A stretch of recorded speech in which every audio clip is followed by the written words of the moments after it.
క్రైస్తలో మే 1వ తేదీ 2024. ఈరోజు దేవుని వాక్యం. ఏలయనగా ఆశగల ప్రాణమును ఆయన తృప్తిపరిచి ఉన్నాడు, ఆకలిగొనిన్న వారి ప్రాణమును మేలుతో నింపి ఉన్నాడు.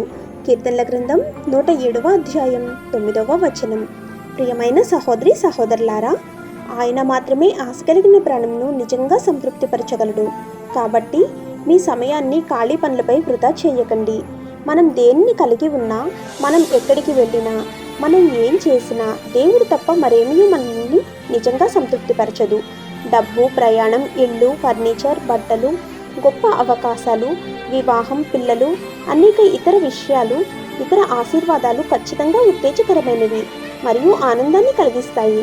కానీ సంతోషం అనేది ఒక నిర్దిష్ట క్షణంలో ఏమి జరుగుతుందో దానిపై ఆధారపడి ఉంటుంది. అయితే నిజమైన ఆనందం మనకు ఉండాలని దేవుడు కోరుకుంటున్నాడు.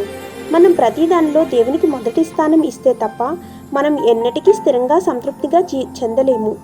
మరియు మనం చేసినప్పుడు ఆయన మనకు కావలసిన వాటన్నిటిని అనుగ్రహిస్తాడు. ఆమేన్. God bless you.